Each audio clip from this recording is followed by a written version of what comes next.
This is the story of usurping generals, mercenaries, pirates, emperors, and kings. It is the story of political and military turmoil. And joining me on this episode of Dark Britain today, we have a very special guest, Simon Elliott, historian and writer.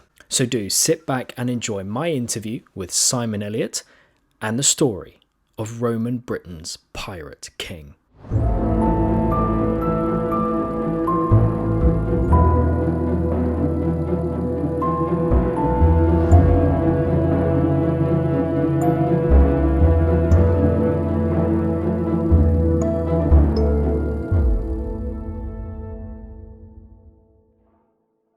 Well, Simon, thank you so much for joining us on the Dark Britain podcast. We're really honoured. It's a real pleasure to have you here. So, could you tell us a little bit about yourself, your background, what drew you into history? Well, my professional name, as it were, my academic name is Dr. Simon Elliott, FSA. I'm an active archaeologist, historian, and a broadcaster. I do quite a lot of TV work. I've written 20 books on themes about the classical, mostly the Roman world. I'm an expert on the Roman military, I would like to think. I've got a PhD in classics and archaeology from the University of Kent, an MA in archaeology from UCL, and an MA in war studies from KCL. And I've always had a passion and a history for military history, ancient history, Roman history for as long as I can remember. So I'm sitting here surrounded by sort of like things from the classical and ancient world, and it just like is a sort of a manifestation of my real passion, which is for the ancient world. And one of the books I've written is about a really little understood but very important sort of decade in Romano-British history, which is the usurpation of Carausius and his North Sea Empire. Oh, it's brilliant. Well, I'm really excited to dive into the story. So, I'll hand it over to you. The story of Carausius, Roman Britain's pirate king. Well, the key thing first, my friend, is to understand the chronology of the Roman Empire, in fact, the chronology of the world of Rome. So you have three broad phases. You have the Roman Republic until 27 BC, when Augustus becomes the first emperor. Then the beginning of the Roman Empire, the first phase, which is the Principate, which lasts through to AD 284 with the accession of Diocletian. And then finally, the last phase of the Roman Empire, which is the Dominate phase from the time Diocletian became the emperor.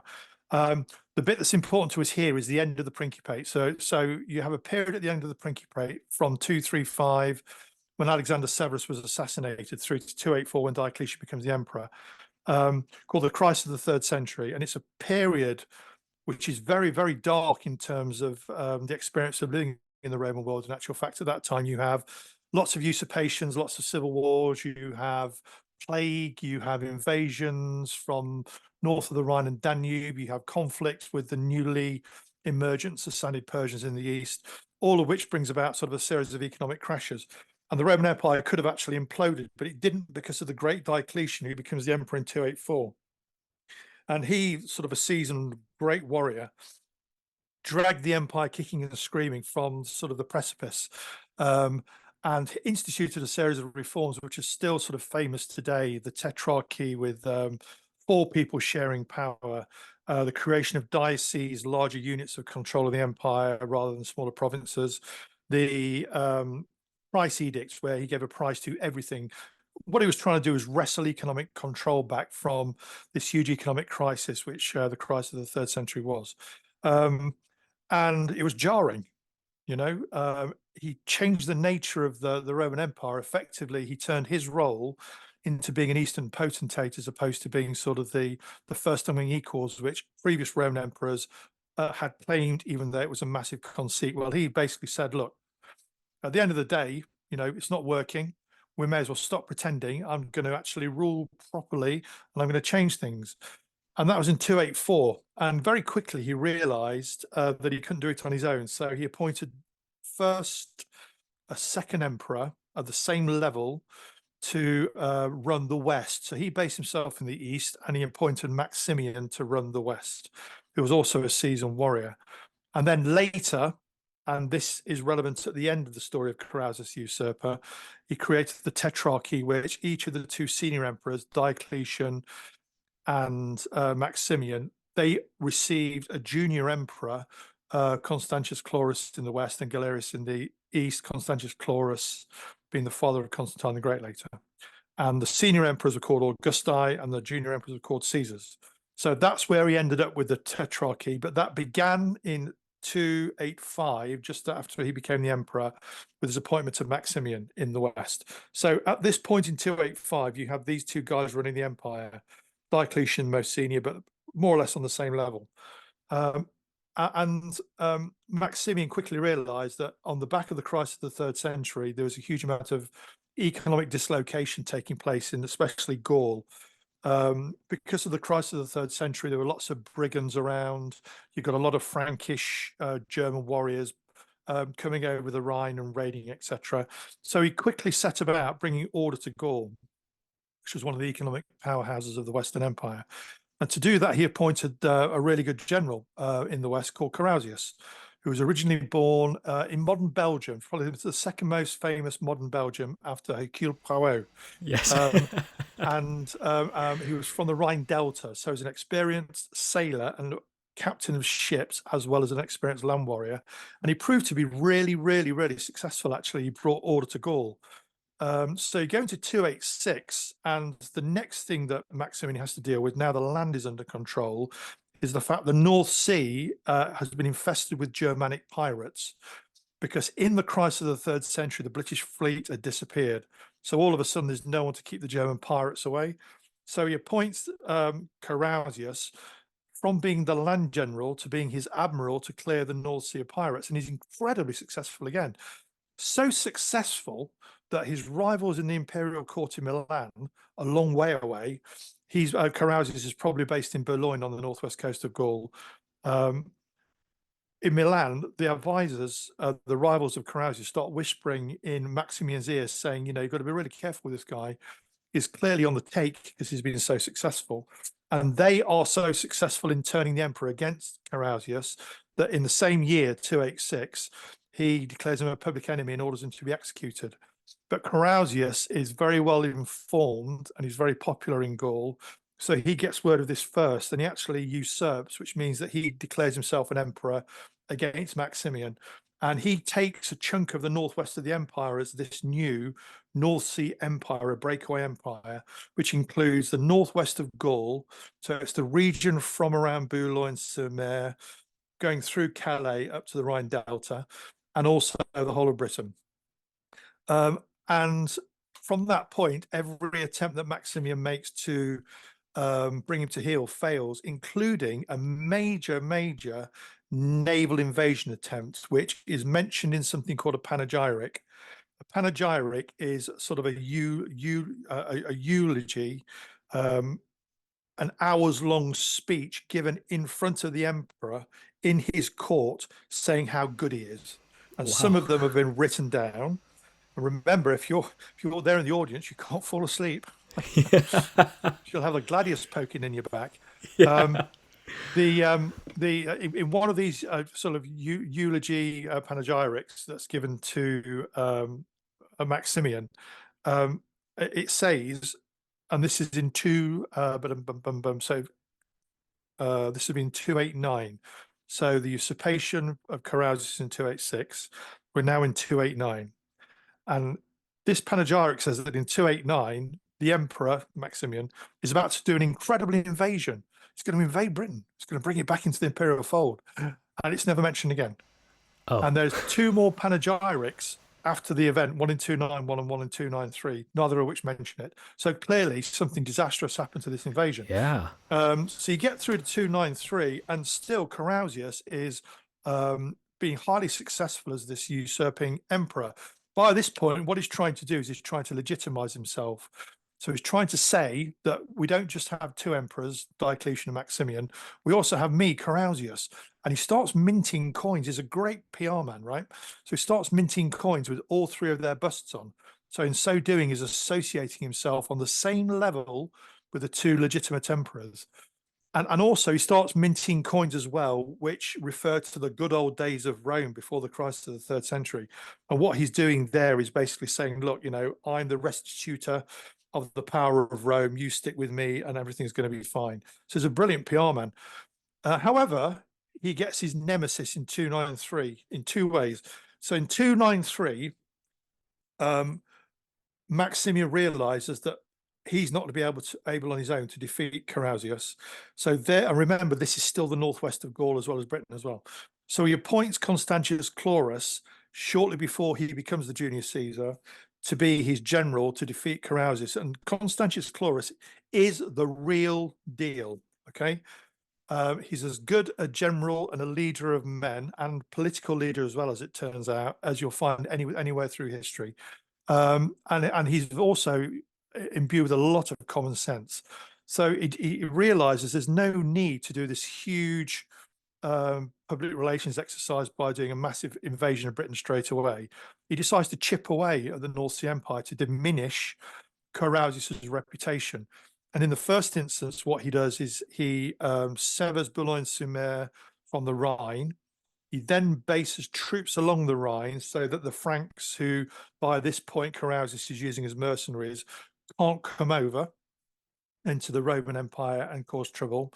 With his rear secure, he then besieges Boulogne-sur-Mer very cleverly by building a mole across the estuary. So he traps part of Carausius's fleet there, and quite quickly, even though Carausius has been refortifying the Roman fort there, quite quickly the fort surrenders and the troops actually join Constantius Chlorus. That's in 293. And Carausius flees to Britain and is now in London. And while he's there, his number two is a chap called Electus, assassinates him. So one story is that Electus assassinates Carausius while Carausius is having a bath. And while he's in the bath, apparently in this story, Electus sneaks up behind him and stabs him through the eye with a stylus. It's a hell of a way to go. In that case, the pen is clearly mightier than the sword. Yes. But Carausius is now dead. But Britain is still usurping away from the empire. Now Electus takes over. So who was Electus? Well, we don't know. Some people say he was the leader of the Frankish mercenaries who Carausius had recruited. Some people say that he was the court chamberlain of Carausius. We don't know. We just know he's called Electus. And he similarly starts minting coins. In his case, a lot of them with galleys on the back, reflecting the fact that the fleet that they've rebuilt in Britain is now far more important because that's what's keeping the imperial centre out. It's almost certainly as well, this is why it's very relevant in our world today. When you go visiting Roman sites in Britain, it's almost certainly Electus who also builds the later Saxon shore forts around the southeast coast of Britain. So you're looking at the ones around Dover, Richborough, Dover, Lymm, Pevensey and Portchester. They're all built, I think, by Electus, not to keep the bad guys out, the barbarians, as the Romans would have called them, but to keep the imperial centre out, i.e. Maximian and Constantius Chlorus. But it all fails. It's all a complete failure because yet again, Constantius Chlorus is the man for the job. So he devises an invasion plan in 286, and the invasion plan is as complicated as any amphibious operation in history. It involves a feint. So he divides his force into 2/3 and 1/3. And 1/3 he leads himself down the Thames estuary until it's in sight of the walls of Londinium, the imperial capital, and that fixes in place any reserves that Electus has got there. But the actual attack comes through the Solent under the command of his Praetorian prefect, with 2/3 of his troops, probably the better land troops, who quickly defeat Electus, who's got many more troops available.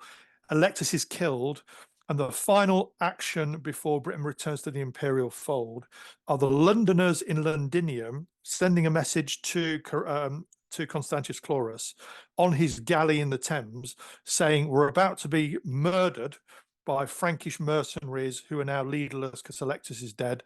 Come and save us. And so Constantius Chlorus hotfoots it to London and saves them. And the whole thing's recorded in one of the most fabulous pieces of one of the most fabulous medallions you'll ever come across minted in the Roman Empire, called the Aris Medallion, and it's got a bust of Constantius Chlorus on one side, but on the other side it's got this story it tells, and it's got on the top left Constantius Chlorus on his charger, In front of him is a supplicant Londoner with their arms open saying thank you. Across the bottom is a Liburne Barium galley of the regional fleet, including, very interestingly, you can see the rowers, the Remiguez, who are all professional, by the way, never slaves. Ben-Hur and Antony and Cleopatra are completely wrong. They're all professional rowers. They're wearing sou'westers. It's really Sure. it could be today. But most importantly, the supplicant Londoner in front of Constantius Chlorus himself or herself is in front of what is clearly a Roman fortification, which is London, because underneath it says Lun. So that is the first Wow. ever physical representation you'll find anywhere in the world of London. And That's incredible. that in a potted history is the story of Carausius, Electus, and Constantius Chlorus. Gosh, that is brilliant. Thank you so much. What a story. Wow. Better than Game of Gosh. Thrones. That's the thing. Oh, If you delve deep in history and you find stories which are better than Game of Thrones, they're better than Tolkien, but they're real. yeah, exactly. Well, that's what I say to people all the time is like, you don't need fiction, you just need history. Give Yeah, me any villain in history, in fiction, and I'll be able to find you someone who really lived that was probably worse than them.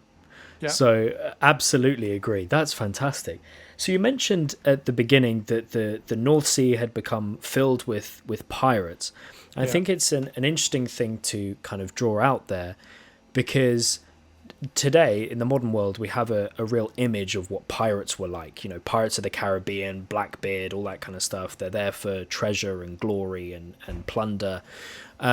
What were the pirates in the Roman time like? Would we think of them more akin to Viking style raiding, things like that? What were they like?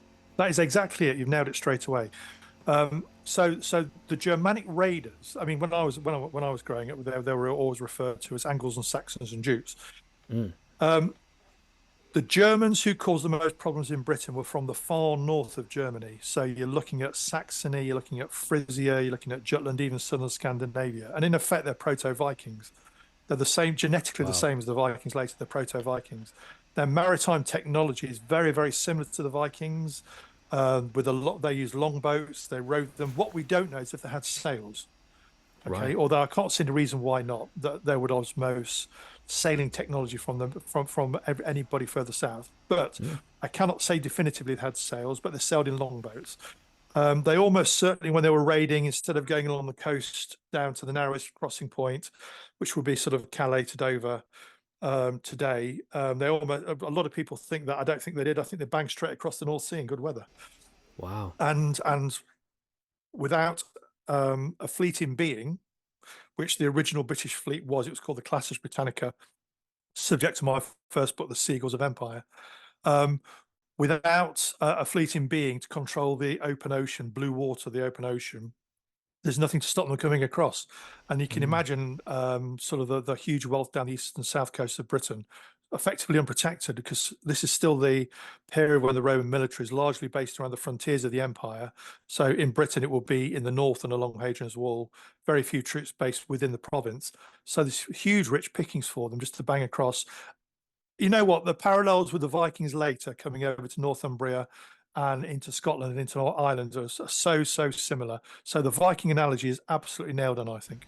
Oh, perfect. No, that's brilliant. And so, when Carausius began his usurpation and was taking control, how well supported was he from the kind of regular, ordinary person? Because obviously he had his armies on his side, but was he well supported? Did people like the idea of him being their leader? But the context is really important here. If you imagine that this is only 2 years after Diocletian has become the emperor, and we now know today that the crisis of the third century, which by the way is an invention of modern historians, but it does help you wrap your head around a turbulent period of history. So we'll use it. The crisis of the third century, as we see it, only ended 2 years before he usurped, right? So the Yeah. people living through that period didn't know the bad times were over. They may have thought that this is just another Right. continuation of the bad times.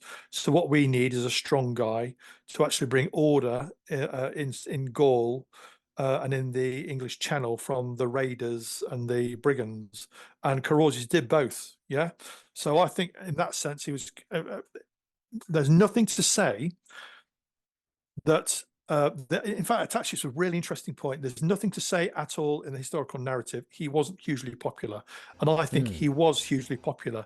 It's one of those figures in British history, actually, who should have a far more prominent role in the narrative than it does, because you have a spike in the importance of Britain in the classical world there, which you don't get for a long time before or after. Wow. But also, the interesting thing about Carausius and Electus is they are very rarely, very, very rarely named by the classical sources, right? Okay. So they're being deliberately slighted even while they're alive. So in the panegyrics being given in 289 and 291, they are referenced, but they aren't named. So they're called pirates. One of what my book on Carausius, Roman Britain's Pirate King. He's called a pirate in one of the panegyrics. He's called a usurper. He's called a barbarian, um, but he's never named. So this is a deliberate Roman process of damnatio memoriae, of someone who is still alive, declaring they don't exist, to the extent where I'm not even going to use your name. It's a big deal. So in that sense, I think actually that shows you what a massive threat that Carausius in particular was to the imperial centre and Maximian. And you can imagine Diocletian, the big guy, the real big guy in the east, sort of getting word along the trunk roads of the empire that Maximian's not up to the job, and then prodding Maximian, and Maximian thinking, God, I've got to get this done. If I don't, I'm going to be in the arena being eaten by a lion. Yeah. So he appoints his best general, Constantius Chlorus. So I think he was hugely popular. Carausius Yeah. hugely popular. Yeah. The, No, Ro- that's the, fascinating. the Romans loved a winner, right? The Romans absolutely loved a winner. And the Romans also actually loved rags to riches stories as well. And although this isn't a rags to riches story, this is the story of somebody who effectively rose from the ranks to become the ruler of probably about a fifth of the entire empire. So the Romans also loved that kind of story. Yeah, no, absolutely. And that was one of the things that really kind of stuck out to me when I was reading your book, was the idea that it just felt like a really classic Roman story.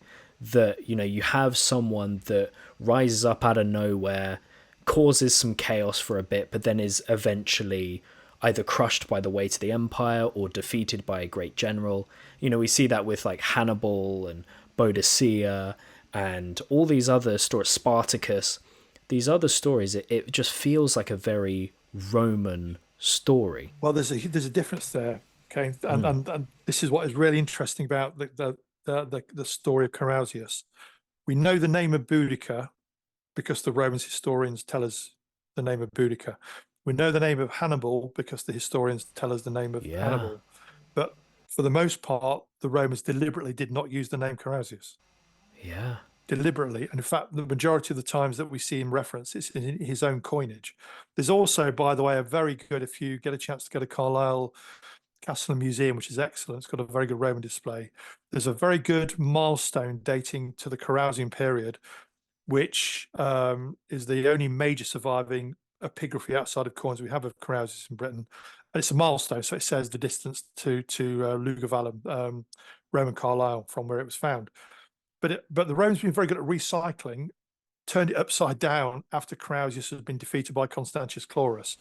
And Wow. when Constantine the Great was in York and Constantius Chlorus's father died, and the sixth Victrix, the legion there, declared Constantine the emperor, he then reset and recarved the milestone at the opposite end with Carausius' name buried in the ground, and restarred it with his own name at the top, Gosh. Constantine.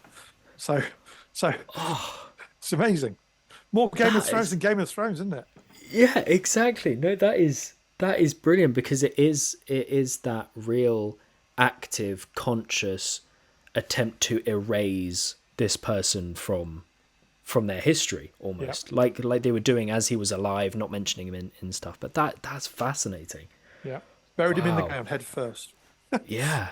Oh my word. What a story. Yeah, this is way better than fiction. I mean, I don't it's just the best. It's the best. So in terms of the wider chronology, the wider timeline of the Roman era, you mentioned that the importance of Britain saw a spike in this period. What overall effect did this incident with Carausius have on the later Roman period? I think, right, it's a really good question. So I think most Roman emperors, if they were given the chance, would have dumped Britain, because I think Right. Britain was always the Wild West of the Roman Empire.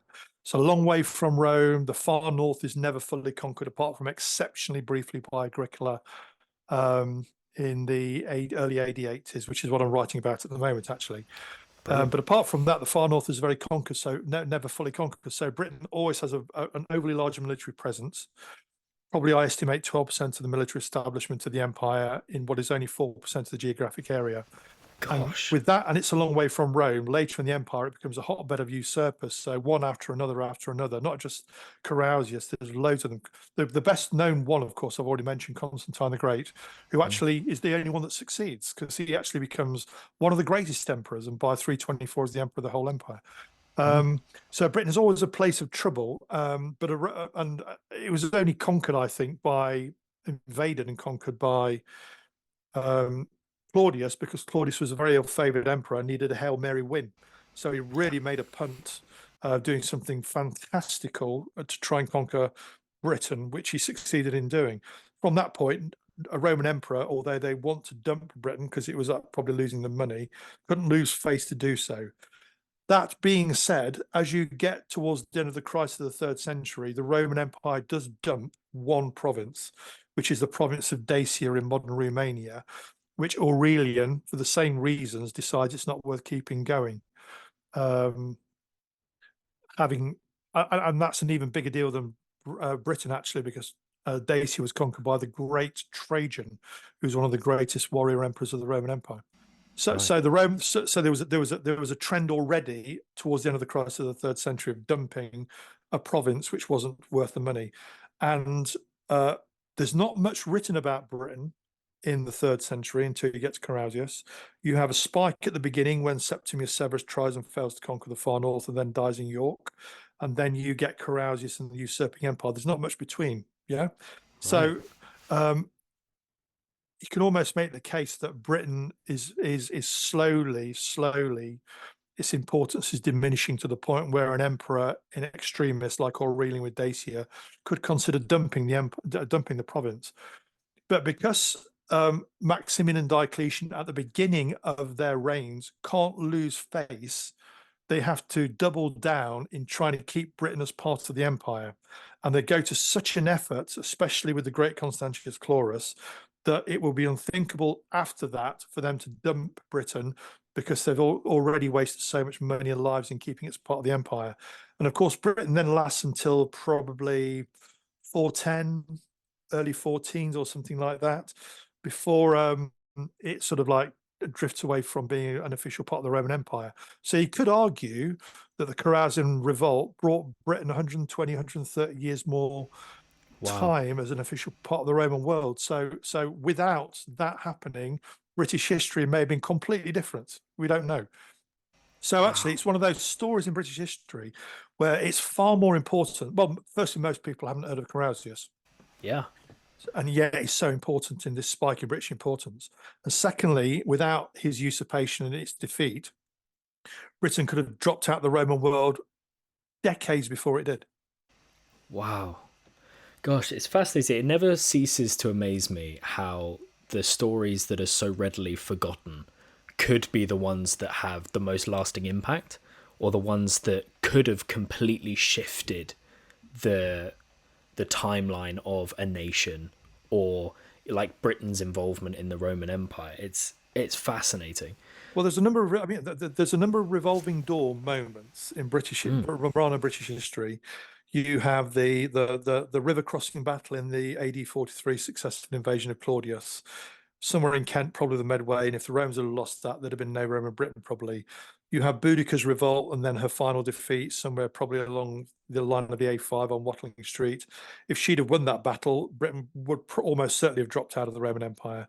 And then you get the Carausian revolt, which puts Britain back on the map within the Roman world as well. So there are at least three major revolving door moments there where if something had happened differently, you and I would have been, as an example, you and I talking German to each other at the moment. The language we're talking, English, is German. We're talking Yeah. German because of the way Britain left the empire at the beginning of the 5th century, and the way which was very disjointed, and the fact that when the Germans, whoever they were, came over, they found it relatively easy to dominate what little was left of Romano Britain, especially on the east coast. Whereas on the continent, when you a few decades later get Franks or Visigoths or Ostrogoths crossing over, taking over Gaul and Italy and Spain, all they're doing is replacing the elites at the top of society. So that's why they still speak a Latin language, a Romance language.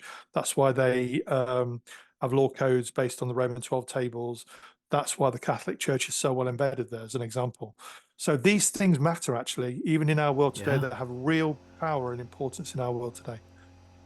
Absolutely. No, that's the heart of what we do here at Present History, is the idea that history is more present than you realize, is trying to bring out the past into the present so that we can understand where we've come from and then use that information to build a better future.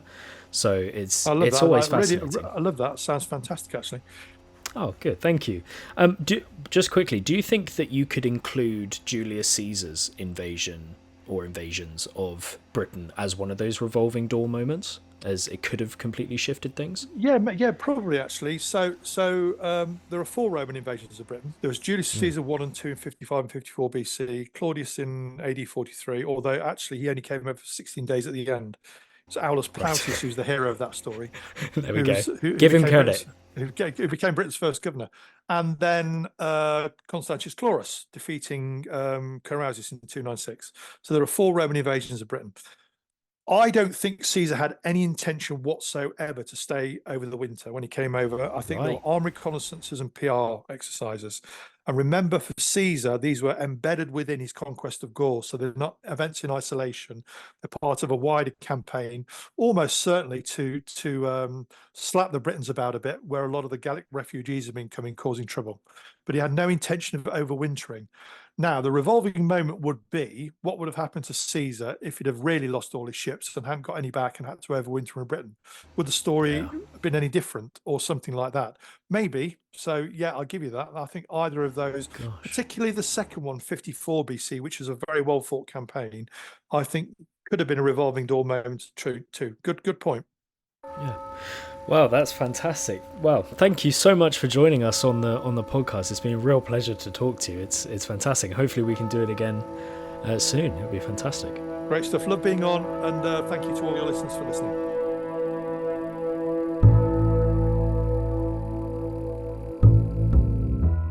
Thank you for listening to this episode of Dark Britain. If you would like to find out more about Simon Elliott, his work, his books, and his TV appearances, you can find all the links in the description and the show notes.